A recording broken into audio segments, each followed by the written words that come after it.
काही खुर्च्या मंत्र्यांकरता लावा ना.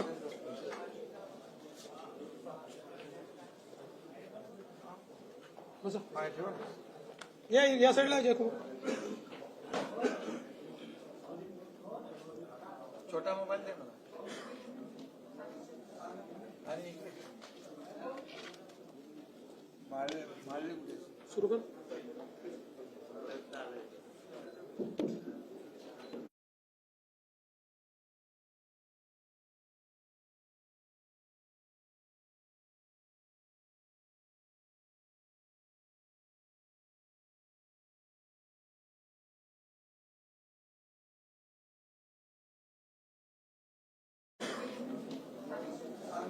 आणि सुरू कर.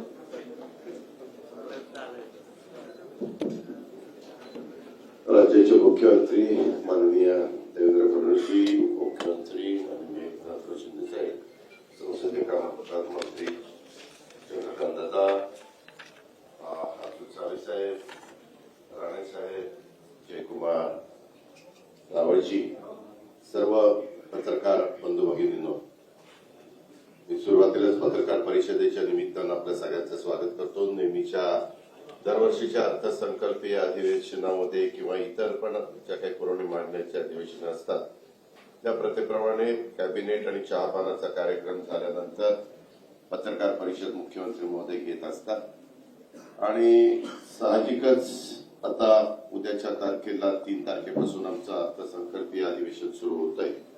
आपल्याला सगळ्यांना माहिती आहे की उद्या आम्ही पुरवणी मागण्या ठेवणार आहे आणि 10 तारखेला अर्थसंकल्प सादर करणार आहे. परंतु अलीकडच्या काळात अधिवेशनाच्या पूर्वसंध्येला नेहमीच आजपर्यंतची परंपरा होती की राज्याच्या मुख्यमंत्र्यांनी सर्व विरोधी पक्षाच्या सन्माननीय सदस्यांना बोलवायचं, विरोधी पक्ष नेत्याला बोलवायचं आणि निमंत्रित केल्यानंतर साधारण काय बाबा महत्वाचे प्रश्न आहेत, काय चर्चा परत विषयाची चर्चा करायची वगैरे साधक बाधक चर्चा होत होती. परंतु अलीकडं एक अलिखित प्रथेप्रमाणे चहापानाला न येण्याचा निर्णय घेतला गेलेला आहे. वास्तविक सरकार नवीन येत असतात, जनतेच्या मनात असेल ते जनता बदल करत असते. काही चांगलं काम केलं तर पुन्हा जनता त्या सरकारला पुन्हा संधी देत असते. असं असलं तरी देखील आम्हाला प्रचंड मोठ्या प्रमाणावर बहुमत मिळालेलं आहे, ही वस्तुस्थिती खरी आहे आणि आमचा सगळ्यांचा प्रयत्न महायुतीचं सरकार चांगलं चालावं, प्रश्न व्यवस्थितपणे त्या ठिकाणी सुटावेत या प्रकारे आमचं सगळ्यांचं कामकाज चाललेलं आहे. राज्यासमोरच्या महत्वाच्या प्रश्नावर चर्चा पण आम्हाला विरोधी पक्ष नेत्यांची आणि सदस्यांच्या बरोबर करायची होती.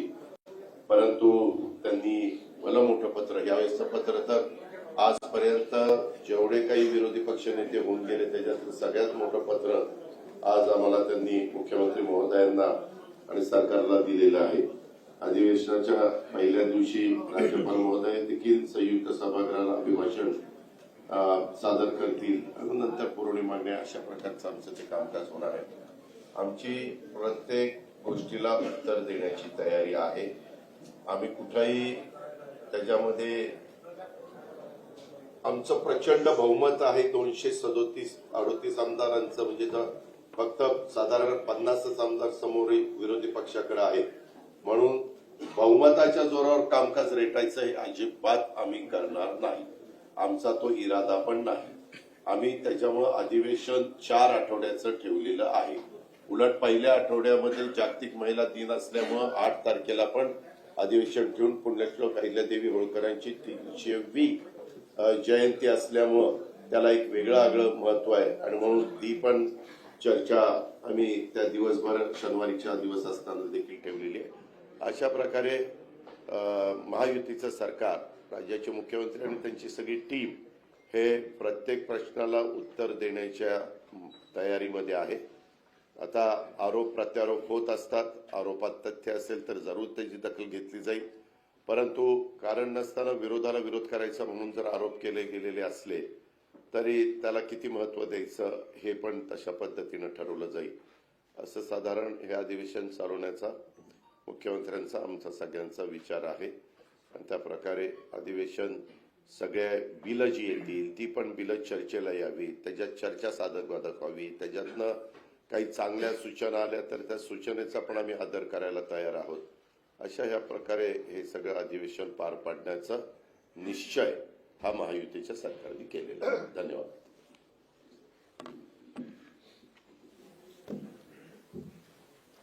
आजच्या पत्रकार परिषदेला उपस्थित राज्याचे मुख्यमंत्री देवेंद्र फडणवीसजी, आमचे उपमुख्यमंत्री अजितदादा, सर्व मंत्रिमंडळातील सहकारी आणि पत्रकार मित्र, उद्यापासून अर्थसंकल्पीय अधिवेशनाला सुरुवात होतीये आणि या सरकारचे महायुती सरकारचं दुसरं अधिवेशन आहे आणि त्यातला हा पहिला अर्थसंकल्प आहे.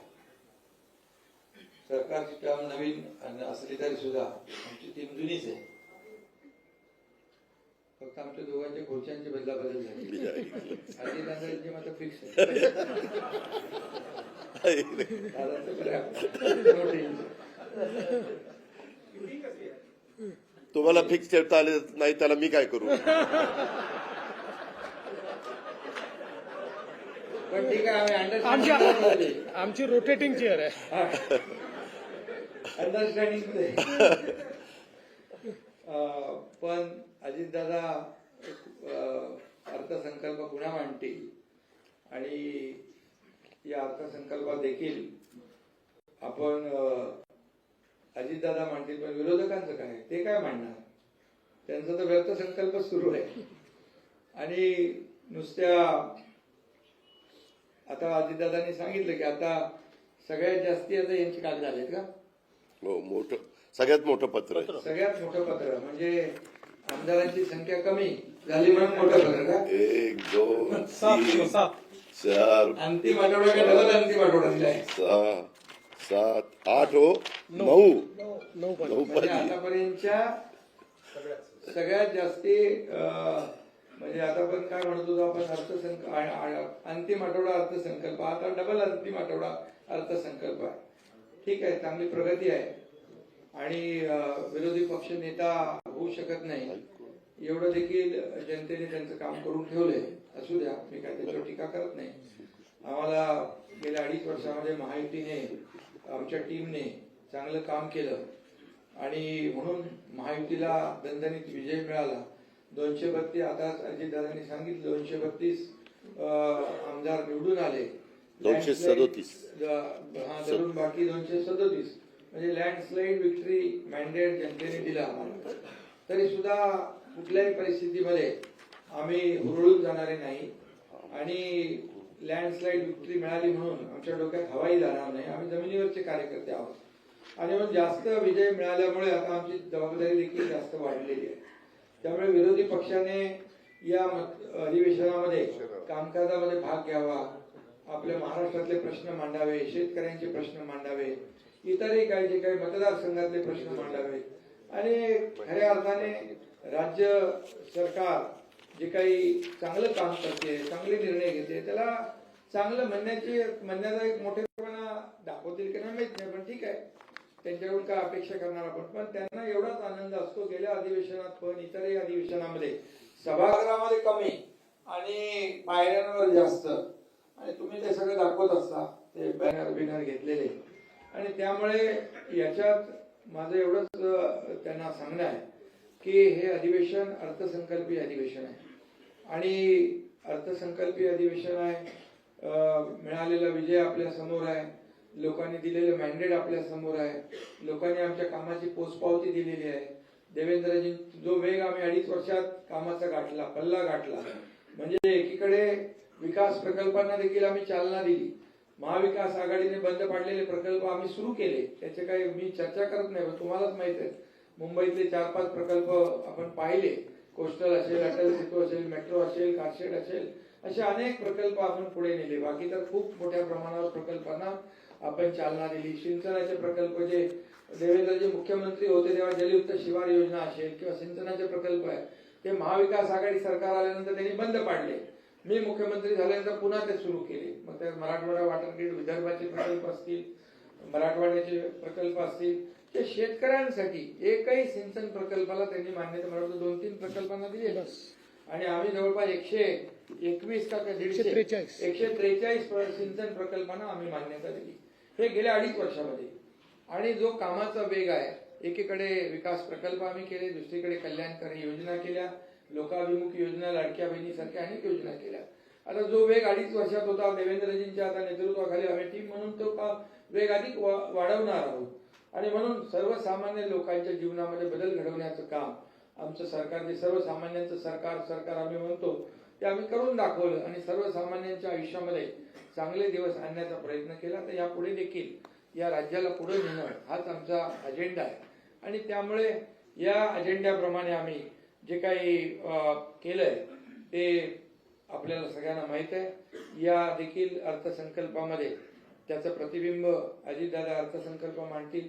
त्यांना अर्थसंकल्प मांडण्याचा अनुभव गेल्या अनेक वर्षांचा आहे. आणि या अर्थसंकल्पात देखील सर्वसामान्य माणसाला आणि राज्याच्या विकासाचं प्रतिबिंब नक्कीच उमटलेलं या ठिकाणी दिसेल. आणि राज्याची जी काही वेगवान वाटचाल आहे ते अधिक वेगाने, म्हणजे खऱ्या अर्थाने दुप्पट क्षमतेने आणि चौपट वेगाने या ठिकाणी आम्ही करू. त्याची सुरुवात मुख्यमंत्री महोदयांच्या नेतृत्वाखाली झालेली आहे. आणि त्यामुळे यामध्ये आमची जी काही दररोज बातम्या येत असतात त्या बातम्यांकडे काय आम्ही लक्ष देत नाही. म्हणजे बातम्या तुमच्याकडे नाही, जे बातम्या देणारे आहेत त्यांच्याकडे. कारण त्यांनी तर आमच्यावर आरोपच केले. आतापर्यंत 2.5 वर्षामध्ये एकही दिवस असा गेला नाही की आरोपाशिवाय गेला. सरकार आता बदललं, लोकांनी शिक्कामोर्तब केलं. ते लोक म्हणाले की आता निवडणूक आयोगाने आम्हाला फसवलं, सुप्रीम कोर्टाच्यावर आरोप केले, मग ईव्हीएम वर आरोप केले. जेव्हा ते जिंकतात तेव्हा ईव्हीएम चांगली, जेव्हा हरतात तेव्हा ईव्हीएम वर दोष देतात. हे सगळं करत करत आतापर्यंत आलं. परंतु आम्ही कुठल्याही आरोपाने कामाने उत्तर दिलेलं आहे. यावेळेस देखील आम्ही काम करत राहणार. त्यांच्या सर्व प्रश्नांची उत्तरं द्यायला सरकार समर्थ आहे. त्यांनी साधक बाधक चर्चा केली पाहिजे. आणि या ठिकाणी या जनतेसाठी आपण जे काय अधिवेशन घेतो त्यांना आपल्याला न्याय दिला पाहिजे. आणि बाकी चहापानाच्या वर तर त्यांनी नेहमीप्रमाणे बहिष्कार घातलेला आहे. परंतु चहापान म्हणजे एक संवाद असतो, चर्चा असते. परंतु विरोधी पक्षाने तो कायम, आपला जो काय हट्ट आहे तो कायम ठेवलेला आहे. मुद्द्यांवर त्यांनी चर्चा करावी, काही प्रॉब्लेम नाही. परंतु सूड भावनेतून, द्वेष भावनेतून टीका केली तर त्याला देखील तसंच उत्तर दिलं जाईल. कारण शेवटी एक मर्यादा असते टॉलरेट करण्याची आणि प्रत्येकाची एक सहनशीलतेची क्षमता असते. त्यामुळे विकासाच्या बद्दल बोलावं, राज्याचा विकास सुरू आहे, विकासामध्ये त्यांनी सहभागी व्हावं. तेच रडगाणं गाण्यापेक्षा आमच्यासोबत विकास गाणं गावं. आम्ही त्यांचं स्वागत करू. कारण शेवटी विरोधी पक्ष आणि सत्ताधारी पक्ष जे आहे ही रथाची 2 चाकं आहे. आम्ही विरोधी पक्षाला कमी हे मोजत नाही किंवा त्यांना अंडर एस्टिमेट पण करत नाही. त्यांची संख्या जरी कमी असली तर शेवटी आम्ही नाही केलं, ते जनतेने केलं. जनतेने हे सगळं जो काही निकाल दिलेला आहे ते म्हणाले जनतेच्या दरबारात जाऊ. आम्ही जनतेच्या दरबारात तेही गेले, आम्हीही गेलो. आणि मग आमचं म्हणाल किंवा अजितदादांचं म्हणाल तर आता खरी शिवसेना आणि खरी राष्ट्रवादी याच्यावर जनतेने शिक्कामोर्तब केलेलं आहे. त्यामुळे मला या ठिकाणी जास्त काय बोलायचं नाही. पण मला एवढंच सांगायचं आहे की ज्या काही बातम्या मुद्दामून या ठिकाणी पेरल्या जातात त्या आम्हालाही कळतात आणि ज्याच्याशी कोणाचा संबंध नाही त्याचंही नाव जोडलं जातं. आणि म्हणून तुम्ही पण एक बाजू ऐकून तसंच तुम्ही बातम्या देत असता. त्यामुळे काय, ज्यांच्यावर विश्वास नाही लोकांचा, ज्यांची विश्वासार्हता संपलेली आहे ते खोट्या बातम्या देतात आणि तुम्ही खोट्या बातम्या छापता. त्यामुळे खरं म्हणजे एक लोकशाहीमध्ये एक चौथा म्हणजे तुमचा खरं म्हणजे पत्रकारिता हा चौथा स्तंभ आहे. आणि त्याच्यामुळे तुमच्यावरची देखील विश्वासार्हता कमी होऊ नये असं आमचं मत आहे. त्यामुळे आपण देखील बातम्या, ब्रेकिंग न्यूज वगैरे हे सगळं आपण करतो. पण तुम्ही ब्रेकिंग न्यूज किती दिले तरी आमच्यामध्ये काय ब्रेक होणार नाही. त्यामुळे तेही होणार नाही. आणि कोल्ड वॉर कुठलं काय, कुठं आहे का काय? उन्हाळ्यामध्ये कुठं कोल्ड वॉर असतो? तिथे सगळं थंडा कुलकुल आहे आणि काही नाही आमच्यामध्ये. काही बिलकुल का. आमचा अजेंडा काय? आमचा अजेंडा खुर्ची मिळवणं नाहीये. आमचा अजेंडा काही सत्ता मिळवणं किंवा स्वतःचा स्वार्थ साधणं नाहीये. आमचा अजेंडा ठरलेला आहे की या महाराष्ट्रातल्या जनतेला काय मिळालं पाहिजे. आम्हाला काय मिळालं यापेक्षा महाराष्ट्रातल्या जनतेला काय मिळालं हा मोठा विषय आहे. आणि त्यामुळे महाविकास आघाडी आणि महायुतीमध्ये हा मोठा फरक आहे. आणि त्यामुळे तुम्हाला आमची विनंती एवढीच आहे की थोडी शहानिशा करून आपण जर बातम्या दिल्या तर खूप त्याचं माणसामध्ये देखील आपली जी प्रतिमा आहे मीडियाची ती देखील चांगली राहील. कारण शेवटी ती एखादी बातमी दिल्यानंतर तुम्हाला परत ती दुसरी बातमी खरी बातमी छापायला लागते, खरी बातमी दाखवायला लागते. त्यामुळे एवढंच आमची विनंती. आणि कुठं चुकलं तर तुम्ही सांगा ना बाबा इथं चूक आहे म्हणून. परंतु जे सरकारने केलेलं चांगलं काम आहे किंवा जे कोणी आरोप केले ते आरोप खरे आहेत की खोटे आहेत याची देखील थोडी शहानिशा आपण केली पाहिजे. आता आम्ही पण काही आमच्या दोघांवर खोट्या गुन्ह्यामध्ये नावं टाकायचं ते काय एक आपला प्रवीण दरेकरनी ते दिलं होतं ना व्हिडिओ क्लिप. तर त्याची SIT लावलेली आहे आणि त्या चौकशीत बरंच काय बाहेर येत आहे. म्हणजे मोठ्या प्रमाणावर खळबळजनक काही गोष्टी आहेत त्याही येतील. पण आम्ही कधी म्हणालो का त्याच्याबद्दल बाबतीमध्ये हे आलंय ते आलंय? येईल ना, त्याचा अहवाल आल्यानंतर आपल्याला कळेल आणि ते खरं असेल. आम्ही कुठल्याही खोटं सूड भावनेने कुठलंही काम करणार नाही. सत्ता किती आमच्याकडे बहुमताची असली तरी सुद्धा कुणावरही सूड भावनेने द्वेषापोटी कुठल्याही आकसाने आकस बुद्धीने कुठली कारवाई आम्ही करणार नाही. आमचा तो तिघांचाही स्वभाव नाही आहे. आणि म्हणून फक्त एवढंच आहे की हे अधिवेशन जे आहे हे अधिवेशन अर्थसंकल्पीय अधिवेशन आहे. या महाराष्ट्रातल्या तमाम जनतेच्या दृष्टीने महत्वाचं आहे. कारण महाराष्ट्रातल्या तमाम जनतेने महायुतीला भरभरून एवढं दिलंय की आता आम्हाला त्यांच्या ऋणातून उतराई व्हायचं आहे. त्यामुळे आम्हाला काम करायचं आहे. आणि काम करण्यामध्ये विरोधी पक्ष जर आला सोबत सहकार्य केलं तर चांगलं आहे. त्यांचंही नाव होईल, त्यांच्याही मतदारसंघामध्ये न्याय मिळेल. या महाराष्ट्राला एक वेगळं चित्र पाहायला मिळेल. आता तरी म्हणजे संख्या आता कमी कमी होत आता कुठपर्यंत आले बघा. आता तरी आत्मपरीक्षण आणि आत्मचिंतन करावं. बस एवढंच मला सांगायचं होतं. धन्यवाद.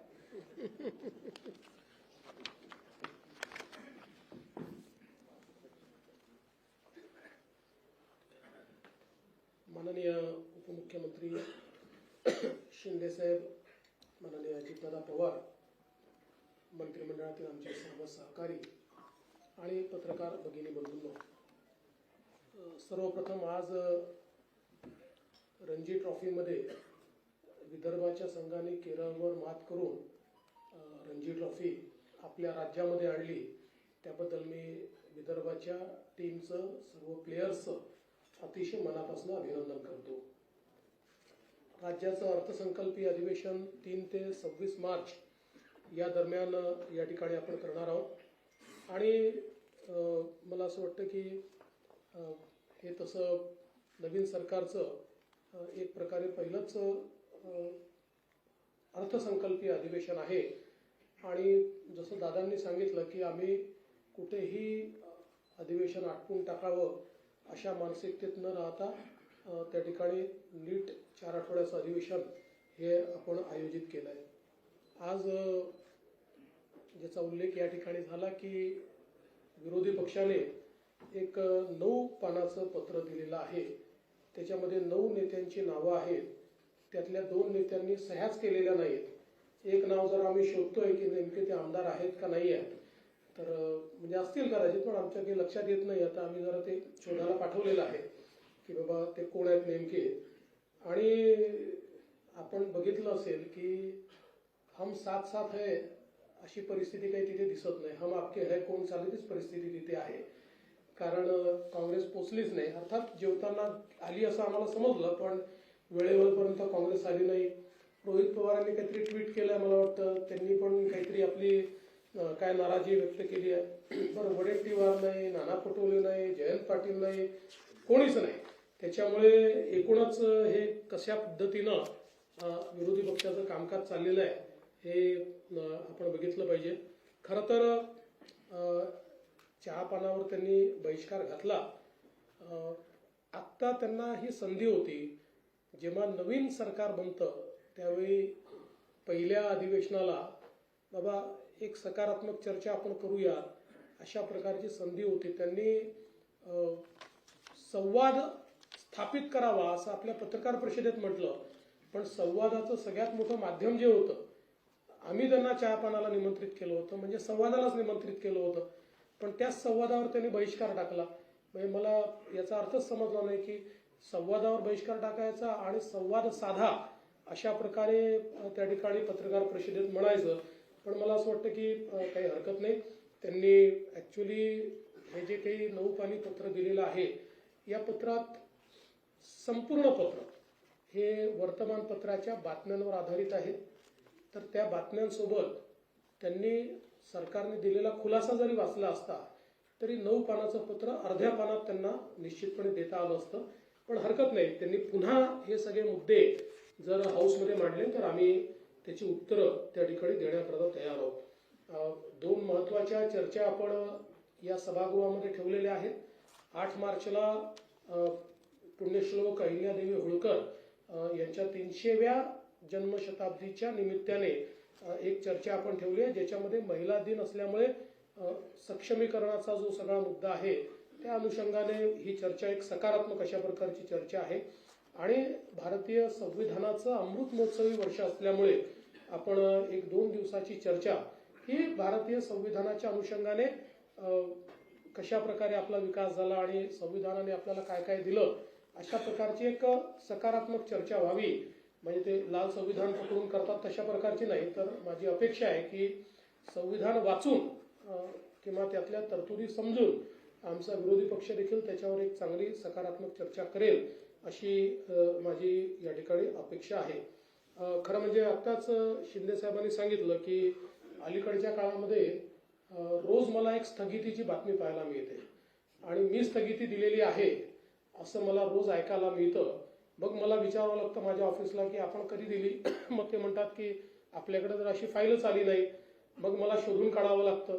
अलीकडच्या काळामध्ये 2 गोष्टी माझ्या असं लक्षात आल्यात, मी तुम्हाला विनम्रपूर्वक सांगू इच्छितो. एक, आमच्याकडे कुठल्याही आमदारांनी निवेदन दिल्यानंतर त्यांनी काही मागणी केली असेल किंवा एखादा आरोप जरी केला असेल तरी त्याच्यावर आपण तपासून कारवाई करावी किंवा माहिती द्यावी असं लिहितो. आपण कधीच इग्नोर करत नाही. असं पत्र गेलं म्हणजे चौकशी सुरू झाली, असं पत्र गेलं म्हणजे आता त्याच्यावर स्थगिती आली, अशा प्रकारच्या बातम्या करणं हे थोडं बाळबोध आहे असं नसतं. कारण कुठल्याही वेळेस आपल्याला कारवाई करायची असेल किंवा स्थगिती द्यायची असेल, दुसरी बाजू आल्याशिवाय आपण अशा प्रकारे कधीच करत नाही. आता कालचा आरोग्य विभागातला जो विषय आहे हा विषय देखील आपण समजून घेतला पाहिजे की या संदर्भात आरोग्य विभागाच्या संदर्भात जे काही केंद्र सरकारने आपल्याला पैसे दिले होते त्या पैशामध्ये आपण जी काही कामं सुचवली त्या कामांमध्ये आपण 9% पैसा हा कॅपिटल एक्सपेंडिचरवर खर्च केला होता आणि केंद्राचं म्हणणं होतं तो 5% केला पाहिजे. म्हणून केंद्राने आपल्याला कळवलं की तुम्ही प्रायोरिटाईज करून 9%च्या ऐवजी 5% करा. त्यानुसार संबंधित खात्याच्या मंत्र्यांनी आणि सचिवांनी ही माहिती मागवली की आता कुठली कुठली कामं घेतल्यात त्यातली काय प्रायोरिटी ठरवायची. त्यामुळे ही फाईल कधी माझ्याकडे आली नाही, मी त्याच्यावर कधी बघितलंही नाही आणि मी त्याच्यावर कुठली स्थगिती दिली नाही. तर मला असं वाटतं की जिथे एखादी चूक होते असं लक्षात आलं तर मी स्थगिती निश्चितपणे देईल आणि त्याच्यामध्ये आवश्यकता पडली तर समजा खातं शिंदे साहेबांच्या शिवसेनेचं असेल त्यांच्याशी चर्चा करील किंवा दादांकडचं असेल तर त्यांच्याशी चर्चा करील. पण मला असं वाटतं की एक वातावरण जे तयार करण्यात येत आहे की बाबा काहीतरी इथे ओढताण चाललेली आहे, वन अपमॅनशिप करणं चाललेलं आहे आणि आता मुख्यमंत्री कुठेतरी शिंदे साहेबांनी सुरू केलेल्या गोष्टी कशा बंद करता येतील किंवा कुठेतरी कट टू साईज कसं करता येईल. तर मला असं वाटतं की हे अतिशय चुकीचं आहे आणि माझी आपल्याला एका गोष्टीची अगदी विनम्रतापूर्ण विनंती आहे की आणि हे तत्वही आहे की आपल्याकडे एखादी बातमी आली तर दुसरी बाजू घेतल्याशिवाय ती बातमी आपण छापत नाही. आम्ही नाही दिली, समजा आम्हाला मागितली, सरकारला मागितली, आम्हाला मागितली आणि आम्ही सांगितलं की आम्हाला नाही बोलायचं तर सिंगल बाजू आली पाहिजे. पण अन्यथा हे तत्वच आहे की दुसऱ्या बाजू सहित आपण ते मांडलं पाहिजे. आता उदाहरणादाखल या ठिकाणी मला असं वाटतं अनेक वेगवेगळ्या प्रकारच्या बातम्या आल्या. आता ते एक नंबर प्लेटवाली एक बातमी खूप मोठ्या प्रमाणात चाललेली आहे. त्या संदर्भातही बातमी खूप मोठी आली, पण त्याच्यावरचा खुलासा मात्र काही सगळ्यांनी दिला नाही. कारण इतर राज्यांनी रेट ठरवला एक्सक्लुडिंग जीएसटी आणि एक्सक्लुडिंग फिक्सिंग चार्जेस, आणि महाराष्ट्राने रेट ठरवताना इन्क्लुडिंग जीएसटी आणि इन्क्लुडिंग फिक्सिंग चार्जेस. आता त्यांचा जीएसटी आणि फिक्सिंग चार्जेस जर आपण बघितले तर आमच्याकडे कंपॅरेटिव्ह स्टेटमेंट आहे. कुठल्याही राज्यापेक्षा आपण पुढे नाहीत. सगळ्या राज्यांचे कंपेरेबल रेट्स, आपल्या रेटमध्ये एखाद दोन याच्यात तर 5-10% काही राज्यांपेक्षा कमीच आहोत आपण. त्यामुळे मला असं वाटतं की हा विषय समजा हे सगळी आहेच. आता म्हणजे याच्यामध्ये आपण जर बघितलं तर आता समजा 2 व्हीलर करता आंध्र प्रदेश 451 आहे, बिहार 451 आहे, गोवा 465 आहे, गुजरात 468 आहे, त्याच्यानंतर हरियाणा, हिमाचल प्रदेश, कर्नाटक 451 आहे, मध्य प्रदेश, मेघालय, एनसीटी, दिल्ली 465, 468 आहेत, ओडिसा तर 506 आहे, छत्तीसगड, चंदीगड, यूटी पण 506 आहे, वेस्ट बेंगॉल 506 आहे, महाराष्ट्र 450 आहे. म्हणजे या सगळ्या राज्यांपेक्षा जेव्हा आपण यांचं एकत्रितपणे त्या ठिकाणी बघतो त्यावेळी आपल्या असं लक्षात येतं हे कमी आहे. तर कुठलीही बातमी छापणं आपला अधिकारच आहे, किंवा आम्ही काही चूक करत असू तर अंकुश ठेवणं हे चौथ्या स्तंभाचं कामच आहे. फक्त आमची विनंती त्यात एवढीच आहे की आपण सरकारची बाजू सोबत दिली तर त्यातनं जे काही कन्फ्युजन्स आहेत ते कन्फ्युजन होत नाही. कारण आपल्याला माहिती आहे की आजकाल डिजिटल मीडियामुळे ती बातमी 5 मिनिटात इतक्या ठिकाणी चालली जाते की या सगळ्या ठिकाणी त्याचे मग खुलासा देता देता आमच्या देखील नाकी नऊ येतात. तर मला वाटतं निश्चितपणे आपण हा प्रयत्न केला पाहिजे. खरं म्हणजे आजच्या पत्रामध्ये काही गोष्टी या ठिकाणी मांडलेल्या आहेत आणि छत्रपती शिवाजी महाराजांच्या बद्दल अवमानकारक कोणी वक्तव्य करताय आणि त्याला सरकार कोणालाही वाचवणार नाही. छत्रपती शिवराय हे आमचं आराध्य दैवत आहे आणि कोणीही त्यांच्या विरुद्ध चुकीचं बोललं तर कारवाई होणार म्हणजे होणारच. पण मला कधी कधी आश्चर्य वाटतं की बोलणारे कोण आहे. तर औरंगजेबाचा महाल जुना झालेला आहे त्याचं संवर्धन करा अशी मागणी करणारे, किंवा अफजल खानच कसा मोठा होता आणि अफजल खानामुळे शिवाजी कसे मोठे झाले हे सांगणारे, आणि इशरत जहाच्या नावाने रुग्णवाहिका सुरू करणारे, अशा लोक त्या ठिकाणी जर आम्हाला छत्रपती शिवाजी महाराज काय ते सांगत असतील तर त्यांच्याकडनं आम्हाला महाराज समजून घ्यायचे नाहीत. आम्हाला महाराज पुरेपूर माहिती आहे आणि महाराजांनी जो मार्ग दाखवलेला आहे त्या मार्गानेच काम करणारे आम्ही आहोत. आम्ही तर पहिल्या दिवशी सांगितलं की आम्ही तिघही मुख्यमंत्री उपमुख्यमंत्री म्हणून नाही, छत्रपती शिवरायांचे मावळे म्हणून या ठिकाणी काम करतो. त्यामुळे मला असं वाटतं की अशा प्रकारे विनाकारण काहीतरी गोष्टी सांगणं हे अत्यंत चुकीचं आहे. मला या निमित्ताने हे देखील सांगायचं आहे की आपण जो 100 दिवसाचा कार्यक्रम हातामध्ये घेतला तो अत्यंत यशस्वी होतो आणि खूप चांगल्या प्रकारे त्याचं काम चाललेलं आहे. त्याचा परवा आम्ही तिघांनी मिट्टम आढावा घेतला आणि त्यामध्ये अनेक कार्यालयांनी इतकं चांगलं काम केलेलं आहे. म्हणजे शेकडो टन अशा प्रकारचा जो काही कचरा आहे किंवा कागद आहेत या कागदांची विल्हेवाट लावणं, नव्याने त्या ठिकाणी जे काही रेकॉर्ड आहे त्या रेकॉर्ड रूम्स तयार झाल्या, त्या रेकॉर्ड रूम मध्ये नीट कागद गेली, सगळ्या कार्यालयांमध्ये मोठ्या प्रमाणात पाट्या लागल्या, वेळा त्या ठिकाणी ठरल्या, असं अनेकांनी चांगला कार्यक्रम घेतला.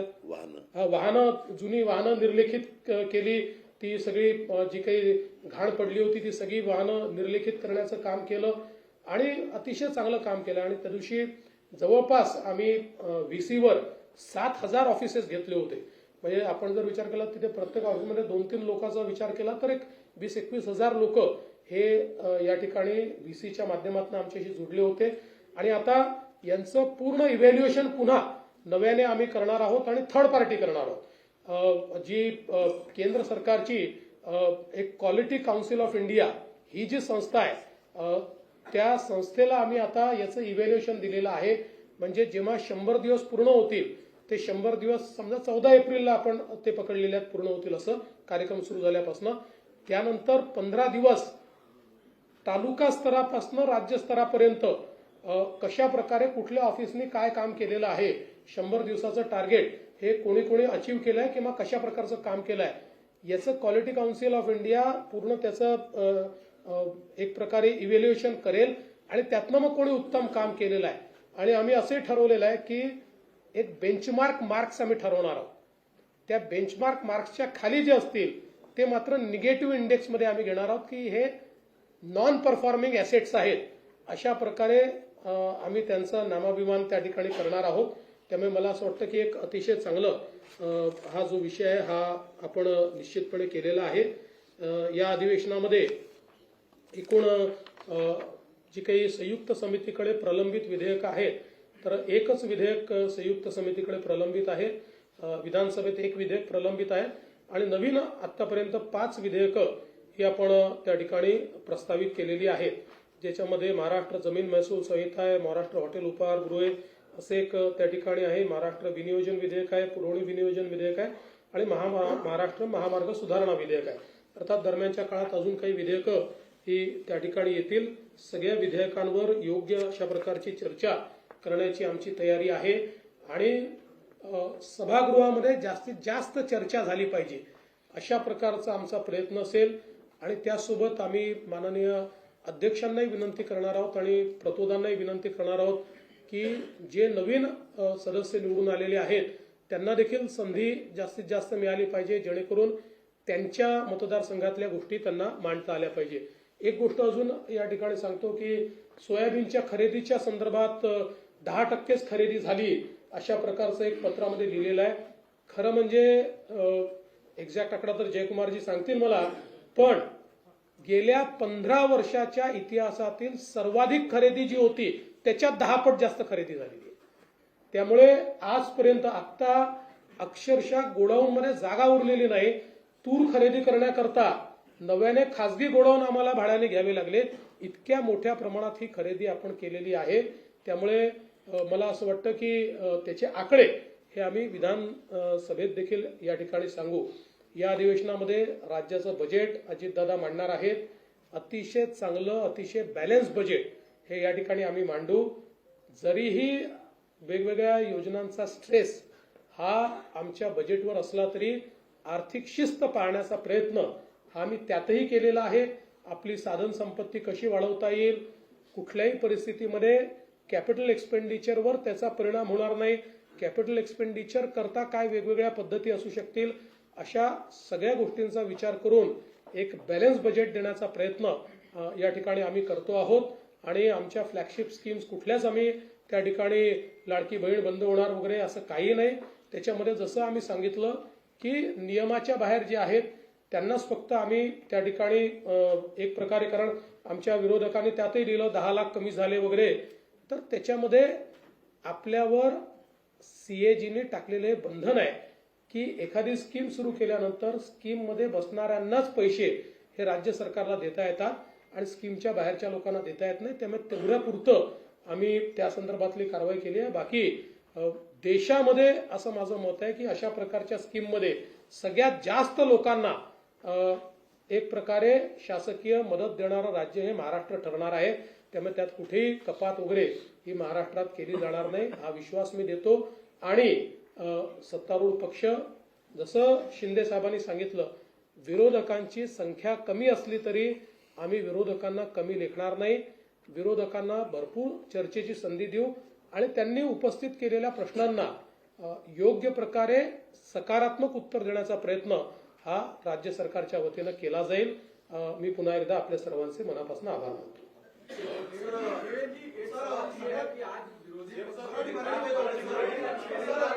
आपके ऊपर अलग अलग तरीके के सवाल पूछ रहे थे, लेकिन उनके भीतर जो बड़े नेता थे वो सभी वहां से गायब थे. इसको कैसे देखते हैं? और एक दूसरा सवाल कानून व्यवस्था को लेकर के वो लगातार टारगेट कर रहे हैं. देखिए, आज विरोधी पक्ष को हमने चाय पान पर बुलाया था लेकिन उन्होंने बहिष्कार डाला. उन्होंने एक बैठक की जिस बैठक में उनके कोई बड़े नेता नहीं पहुंचे. कांग्रेस के लोग बैठक समाप्त होने के बाद पहुंचे. एक 9 पन्ने का उन्होंने हमको पत्र दिया है जिसमें 9 लोगों के नाम है, 7 लोगों की साइन है और उस पत्र में ऐसे मुद्दे उन्होंने उठाए हैं कि जो केवल उन्होंने प्रेस में से लिए हुए मुद्दे, अगर हमने दिए हुए उसके जवाब वो देख लेते तो शायद आधे पन्ने का भी वो लेटर हमको नहीं दे पाते। लेकिन फिर भी उन्होंने इन विषयों को सभागृह में भी उठाया, तो हम निश्चित रूप से उसके ऊपर पूर्ण रूप से जवाब देंगे। साथ साथ जिस प्रकार से अलग अलग चर्चाएं आपने कहा जो चल रही है, तो उसका भी अभी अभी मैंने जवाब दिया हुआ है कि हमारे सत्तारूढ़ पक्ष में हम लोग सब साथ में मिलकर काम कर रहे हैं, और किसी चीज को स्टे कर दिया और सीएम ने उसको रोक दिया, इस प्रकार की जो बातें ये बिल्कुल गलत है, ये अफवाहें भी है। और हमारी तो सभी को हमारा निवेदन है कि कोई भी खबर देते समय ये तत्व भी जो खबरों का है कि सामने वाले की यानी जिसके खिलाफ खबर जा रही है उनकी भी क्या साइड है, उस साइड को साथ में देना। लेकिन मैं ऐसा मानता हूं कि अनफॉर्चुनेटली उसका पालन नहीं हुआ है, तो आगे उसका भी पालन होगा तो इस प्रकार की चीजें जो है सामने नहीं आएगी। कानून व्यवस्था पर भी जितने चर्चा वो करना चाहते हैं उतनी चर्चा निश्चित रूप से वो करे। मैं तो ऐसा मानता हूं कि कानून व्यवस्था की चर्चा के कारण उसका फायदा ये होता है कि पुलिस विभाग में भी एक प्रकार से उससे दक्षता ज्यादा पुलिस विभाग की बढ़ती है। बाकी उनके हर मुद्दे को हम अच्छे तरीके से जवाब देंगे, और अगर कोई अच्छा सजेशन वो देंगे तो सजेशन भी हम लोग मान्य करेंगे। सर, रक्षा खडसेंच्या मुलीच्या बाबतीत जो प्रकार झाला, जयंत पाटील आता ट्विट करत म्हणत आहेत की तुम्ही असं म्हटलेलं आहे की एका विशिष्ट पक्षाचे कार्यकर्ते या गुन्ह्यामध्ये सामील असल्याचं दिसून येत आहे। एक आव्हान दिले की अशा पक्षाचं नाव तुम्ही जाहीर करावं।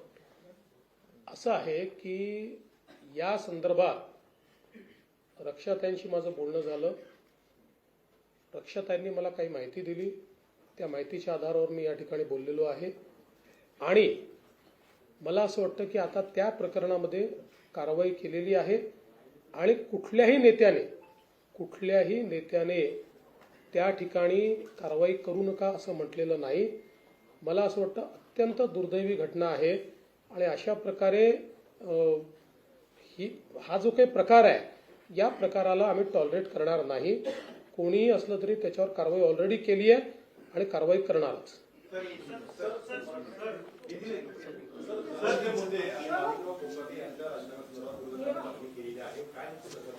असं आहे की पहिली गोष्ट तर धनंजय मुंडेंच्या संदर्भात यापूर्वीच सरकारने आपली भूमिका स्पष्ट केलेली आहे, आणि माणिकराव कोकाटेंच्या संदर्भात आपल्याला माहिती आहे की क्लोज फॉर ऑर्डर आहे। क्लोज फॉर ऑर्डर असल्यामुळे त्याच्यावर कुठलीही भूमिका आज आम्हाला मांडता येत नाही। जो काही न्यायालय निर्णय देईल तो निर्णय आमच्यावर बंधनकारक असणार आहे, त्यामुळे त्यांनी न्यायालयाने निर्णय दिल्यानंतरच आपल्याला याची कल्पना असेल की त्यांची जी काही शिक्षा आहे ती सस्पेंड झाली। आता जो काही तो जो निर्णय असतो त्याला स्थगिती ही जर त्या ठिकाणी न्यायालयाने दिली तर त्यांच्यावर कुठलीच कारवाई करण्याची आवश्यकता नाही। ती स्थगिती जर न्यायालयाने दिली नाही किंवा उच्च न्यायालयाने दिली नाही तरच हा प्रश्न त्या ठिकाणी निर्माण होतो। त्यामुळे न्यायालयाच्या अखत्यारीत आता आहे, क्लोज फॉर ऑर्डर आहे, न्यायालयाचा निर्णय आल्यानंतर यावर उचित कारवाई ही केली जाईल। पण सर, अण्णा हजारेंच्या प्रकारे प्रश्न उपस्थित केलेला आहे की नैतिकतेच्या आधारावरती या दोन्ही मंत्र्यांनी राजीनामे देणे तुर्तास गरजेचं होतं। जर त्यांच्यावरचे आरोप सिद्ध झाले नाही तर पुन्हा सरकारमध्ये घेण्याची संधी त्यांच्याकडून होती। बघा, असं आहे की पहिल्यांदा तर अण्णा हजारेंची आम्ही त्या ठिकाणी सन्मानच करतो, आणि अनेक वेळा अशा प्रकारच्या प्रश्नामध्ये राजीनामा द्यावा की नाही द्यावा असे अनेक मुद्दे त्या ठिकाणी उपस्थित होतात। त्या संदर्भात भरपूर चर्चा आमच्याकडे झालेली आहे, आणि त्या चर्चेअंतीच आता जे काही मी आपल्यासमोर वस्तुस्थिती मांडली ती वस्तुस्थिती मांडली आहे। कुठेही नैतिकतेचं अधःपतन झालेलं आहे असं जर लक्षात आलं तर मात्र आम्ही कोणालाही वाचवणार नाही, आम्ही थेट त्यांचे राजीनामे मागू।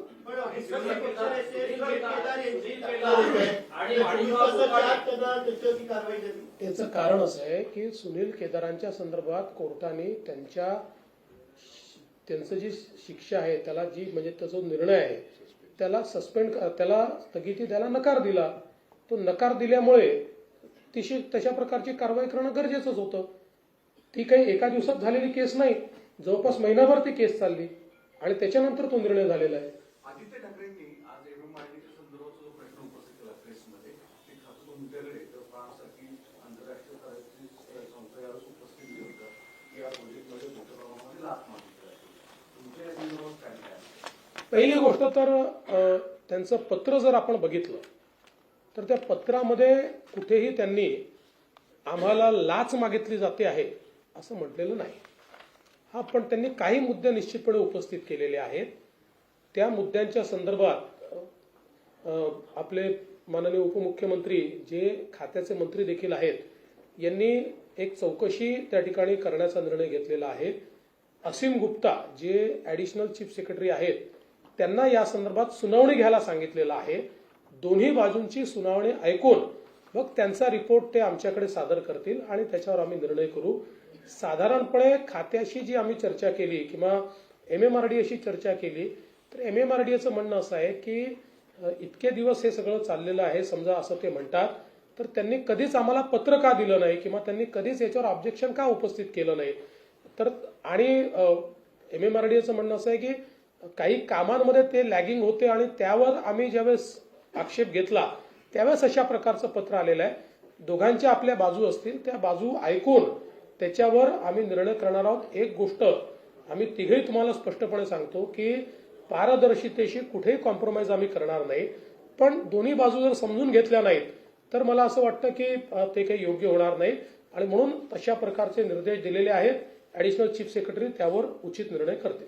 सर, अर्थसंकल्प बजेट आहे. हो, त्यांनी आता 27 फेब्रुवारीला देखील तुम्ही सांगा 27 फेब्रुवारीला त्यांनी आणखी एक पत्र दिले आहे, प्रेस रिलीज केली आहे की त्यामध्ये त्यांच्या पत्रात किंवा त्यांच्या जे काही त्यांनी पत्रव्यवहार केला त्या भ्रष्टाचार किंवा आर्थिक देवाणघेवाणीचा कोणताही उल्लेख नाही. त्यामुळे तुम्ही तर ते छापून झाले, म्हणजे तुमची बातमी देखील त्यांनी खोटी ठरवली. त्यामुळे तुम्ही जर अगोदरच त्यांना पडताळून घेतलं असतं ते झालं नसतं. त्यामुळे त्यांचं हे पत्र आहे आणि शेवटी बघा ती फ्रान्स कंपनी आहे, त्याचा आम्ही शेवटी आदर करणार. परदेशी कंपनी आहे, परदेशी गुंतवणूक आली पाहिजे त्यासाठी सगळ्या गोष्टी. परंतु जे आता आम्ही त्यांनी जे म्हटलंच नाही ते सगळं मीडियामध्ये आलं असं त्यांनीच पत्र दिलंय. त्यांनी 2 पत्र, एक तर पत्र एक विदाऊट सहीचं दिलं होतं, दुसरं पत्र सहीचं दिलं. बरं, त्यांनी न्याय कोणाकडे मागायला पाहिजे? मुख्यमंत्र्यांकडे मागायला पाहिजे, नगर विकास मंत्री MMRDA मंत्री माझ्याकडे मागितलं पाहिजे. त्यांनी थेट कुणाला पत्र दिलं? आपले रेसिडेंट कमिशनर दिल्ली त्यांना दिलं. तर त्यामुळे त्यांच्या जेव्हा लक्षात आलं की चूक लक्षात आल्यानंतर त्यांनी 27 फेब्रुवारीला आता पत्र एक दिलंय. ते तुम्ही आता तुमच्या मीडियात दाखवलं पाहिजे. आणि एक गोष्ट मी या ठिकाणी सांगू इच्छितो की जसं शिंदे साहेबांनी सांगितलं अशा प्रकारच्या ज्या परदेशी कंपन्या आहेत त्यांना योग्य वागणूक मिळाली पाहिजे हा आमचा आग्रहच आहे. त्यामुळे त्यांच्या म्हणण्यामध्ये कुठेही जर आमच्याकडनं काही दोष असेल तर तो दूर करायला आम्ही तयार आहोत, पण त्यांच्याकडचे जे दोष आहेत त्यांना दूर करावे लागतील. किंवा तुम्ही पूर्वीचा उल्लेख केला स्वतःहून की दोघांमध्ये कोल्ड वॉर सुरू असल्याचं सातत्याने भासवलं जात आहे. पुन्हा एकदा हा नरेटिव्ह सेट केला जातोय का विरोधकांकडून? सरकारपुढे तरी टॅकल करण्यात अपयशी पडतंय का? बघा, एक गोष्ट मी सांगू का, विरोधकांशी आम्ही लढू शकतो, आम्ही त्यांना चारी मुंड्यात चित करू शकतो. आम्ही मीडियाशी लढू शकत नाही. मीडियात ताकद आहे आम्हाला चारी मुंड्यात चित करायची. त्याच्यामुळे रोज कोणीतरी एक वेगळी बातमी लावल्यानंतर आम्ही करायचं काय? म्हणजे शेवटी आम्ही उत्तरं देतो, त्याच्यावर आम्ही खुलासा देतो, दुसरा विषय परत कोणीतरी. म्हणजे मला तर कधी कधी आश्चर्य वाटतं की विभागीय आयुक्तांनी एखादी गोष्ट स्टे केल्यानंतरही फडणवीसांचा शिंदेंना दणका. न फडणवीसांना माहिती, न शिंदेंना माहिती, न त्यांच्या लेवलला, न यांच्या लेवलला. जरा थोडं मला वाटतं की म्हणजे तुम्ही विरोधकांची भूमिका पार पाडू नका. तुम्ही भूमिका जी आहे ती अंकुश आमच्यावर राहील अशी भूमिका पार पाडा. जेव्हा यांची बातमी ऐकतो मी, जेव्हा यांची बातमी जेव्हा वाचतो, ऐकतो, बघतो तेव्हा मी यांना फोन करतो. बोला यांची फाईलच माझ्याकडे आली नाही. आता काय करायचं? वॉर एकदम कोल्ड आहे. There is no war. आणि तुम्ही एक लक्षात ठेवा, ज्यांनी एकनाथरावांना मला इतके वर्ष बघितलेलं आहे त्यांना हे लक्षात आलं पाहिजे की आम्ही आतल्यात काय करतो. लक्षात ठेवा. आधी लोकप्रिय घोषणा झाल्या, त्याच्यानंतर आता बहुमतात सत्तेत आला. अनेक कॉन्ट्रॅक्टर्सची बरीच बिलं थकली, त्या वारंवार बातम्या येतात. आता हे बजेट आहे, पूर्ण ताकद आहे या सगळ्या लोकप्रिय घोषणा सगळ्या राहून देखील पूर्ण वर्षभर शिस्त लागणं अर्थसंकल्प खास करून आणि निश्चितपणे आता जी काही थकलेली बिलं आहेत ती देण्याच्या संदर्भातला एक कार्यक्रम हा वित्तमंत्र्यांनी म्हणजे उपमुख्यमंत्री अजितदादांनी हातामध्ये घेतलेला आहे. त्याची सुरुवात देखील झालेली आहे. म्हणजे पीडब्ल्यूडी विभाग असेल, वॉटर सप्लाय विभाग असेल, सगळ्यांचे बिलांचं 10% पैसे ऑलरेडी रिलीज केलेले आहेत आणि 8 मार्चच्या बजेटनंतर उरलेले पैसे, कारण 10 मार्चच्या, कारण आपल्याला वर्षाच्या शेवटी या वर्षीचे बिलं भागवायला पुरवणी मागण्या मागाव्या लागतात. आपला नियम आहे त्यानुसार त्या पुरवणी मागण्या जशा पूर्ण होतील तसं उरलेली बिलं देखील या ठिकाणी दिली जातील. अरे मी वाचतच नाही यार, तू काय, तुम्ही त्याला समजतच नाही, तुम्ही कशावर प्रतिक्रिया विचारता. मी पण वाचत नाही, पण त्याच्यामध्ये असं आहे की आम्ही शहा साहेबांना मी भेटलो पहाटे. आता अमित भाई आमचे एनडीएचे नेते, महायुतीचे नेते आहेत, ते लपून छपून भेटायचं कारण काय? त्यांच्यासारखं आम्ही लपून छपून काम करत नाही. आम्ही दिवसा डवळ्या काम करतो आणि त्यामुळे त्यांना आम्ही ती भेट 4 वाजताची पहाटेची भेट आता झालीच नाही. त्या भेटीचं वर्णन काय केलंय? संभाषण लिहिलंय. म्हणजे मी काय बोलतो, त्यांनी काय उत्तर दिलं? मी तिथं साक्षीला होतो. आमची 5व्या मजल्यावर त्यांची माझी रूम होती. मी आल्यावर एकनाथराव शिंदे साहेब आहेत म्हणून आम्ही दोघं बोलत बसलो होतो. मात्र एकनाथरावांनी मला भेटायला यायचं कटसी म्हणून त्यांना निरोप दिला होता आणि त्यावेळेस 10 वाजले होते, बरोबर, सकाळचे 10. आणि तिथं ते गेले, ते भेटले, बुके दिला आणि लगेच आम्ही सगळे खाली त्या कॉन्फरन्सला 4 राज्यांच्या घेऊ. ही वस्तुस्थिती आहे. आणि त्यावेळेस मी पण होतो. नाही, आता काही लोकांना दिव्य दृष्टी झालेली आहे. महाभारतातील संभाषण दिव्य दृष्टी. तिकडे संजय आणि धृतराष्ट्र अडतो होते. पूर्वी ते काळा पहाड वगैरे असे ते जे हे यायचे ना काय आपले पुस्तकं, तशी आता परिस्थिती झाली आहे रोज. पण मी एक सांगतो, सलीम जावेदची आता यांची कॉम्पिटिशन चाललेली 100%. मी एवढ्या स्टोऱ्या मॅन्युफॅक्चर जे करतात ते नाही. त्याच्यामध्ये काय आहे, सवाल जवाब दिलाय. आता मला नंतर सांगितलं कोणी सवाल, म्हणजे मी हा म्हणजे आता त्या पराभवामुळे त्यांचा केमिकल लोचा झालाय, दुसरं काय झालेलं नाही ना. आणि संजयनी धृतराष्ट्र आणि कौरवांची वाट लावली ते तुम्हाला माहित आहे. आणि आता इथं असलेले दूरदृष्टीवाले कुणाची वाट लावतात तेही माहित आहे.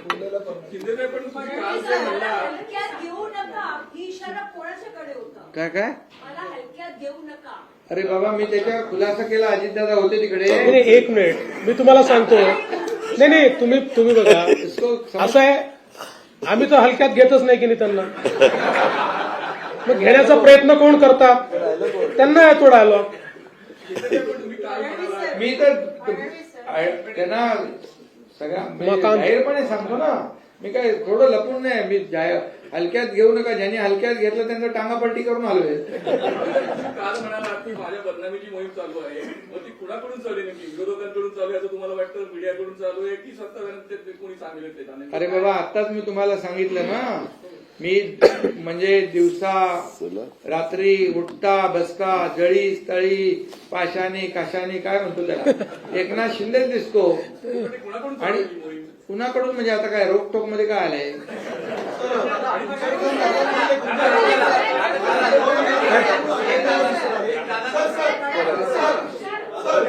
तुम्हाला प्रश्न आहे त्यांचा? एक मिनिट दादा प्रश्न कुठे?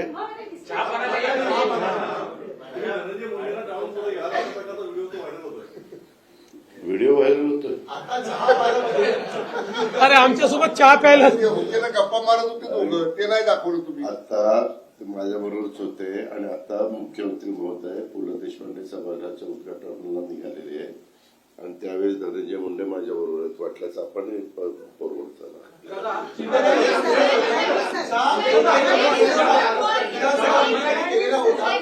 साफ होण्याचा प्रयत्न होतोय असं विरोधक सातत्याने म्हणतात आणि त्याचे पडसाद अर्थसंकल्पात असं सुद्धा त्यांचं म्हणणं आहे. हे विरोधकांचं स्वगत आहे, स्वगताला उत्तर देता येत नाही. चला. लगेच जायचंय ना? लगेच लगेच